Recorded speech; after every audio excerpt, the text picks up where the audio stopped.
Okay, so get this. Prince Harry, right? Mr. I'm a victim of the royal family strikes again. This time he's apologizing to Canada. And I'm putting that in quotes because honestly, it's the most insincere, self-serving load of crap I've seen in a while. I mean, come on. This is the guy who always has to be the victim.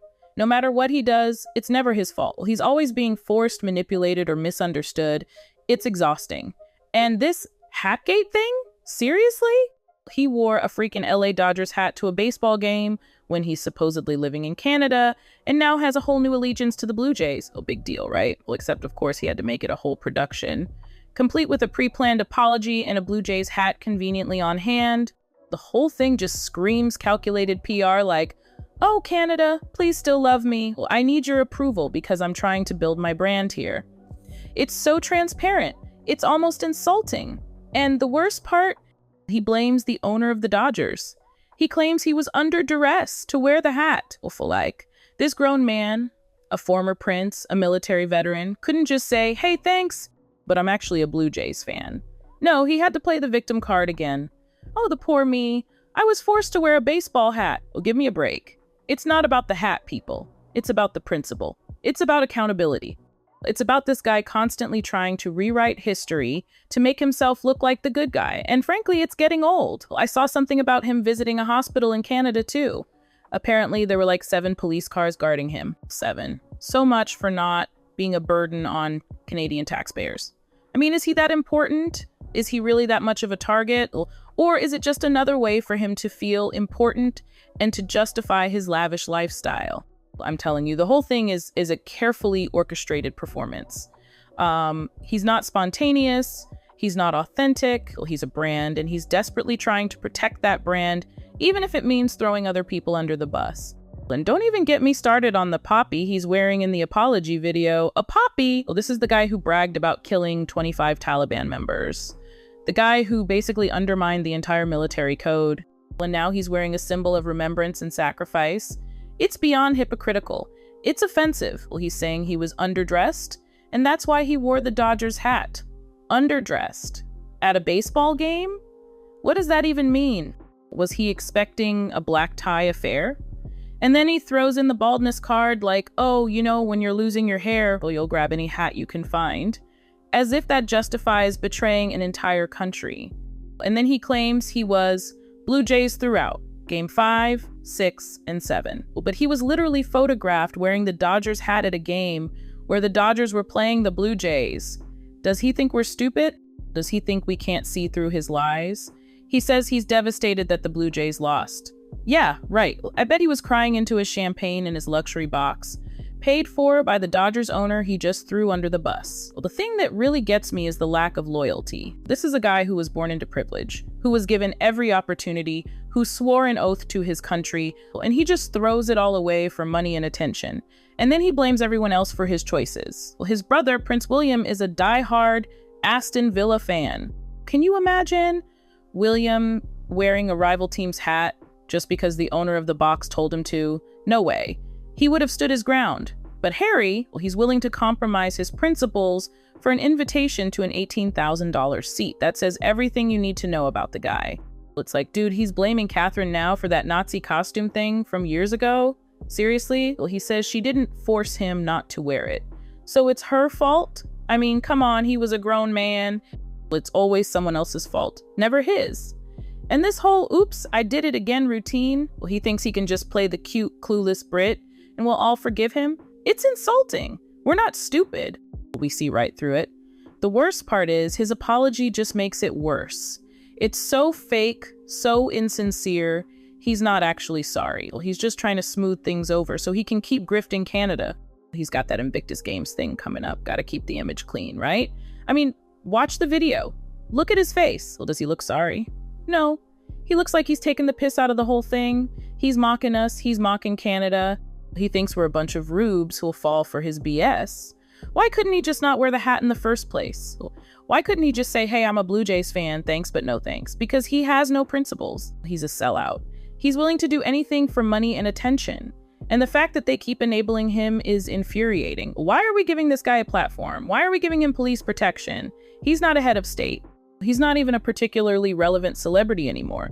He's just a guy who married a celebrity and now thinks he's entitled to special treatment. It's all about the grift. That's what it comes down to.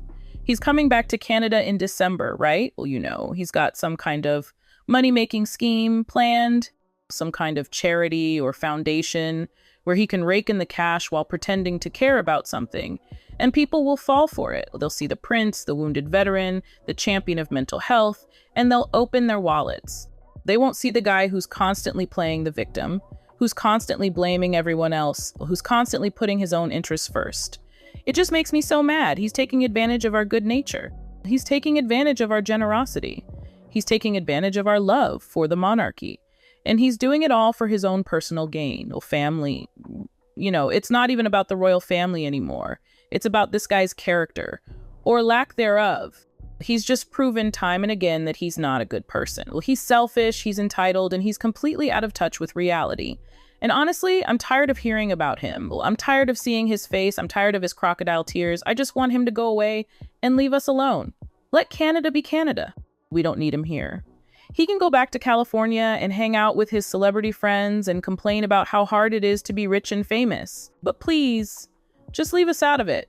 We've got our own problems. We don't need to be dealing with this entitled, self-absorbed prince anymore. And the media needs to stop giving him attention. Stop amplifying his voice. Stop treating him like he's some kind of important figure. He's not. He's just a guy who got lucky, and he's squandering his luck every single day. So yeah, that's my take on Hatgate. It's not about the hat, it's about the guy wearing it.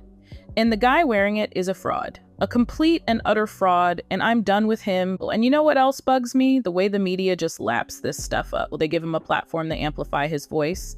They treat him like he's some kind of freaking guru. It's insane. Family. Remember when he did that interview with Oprah?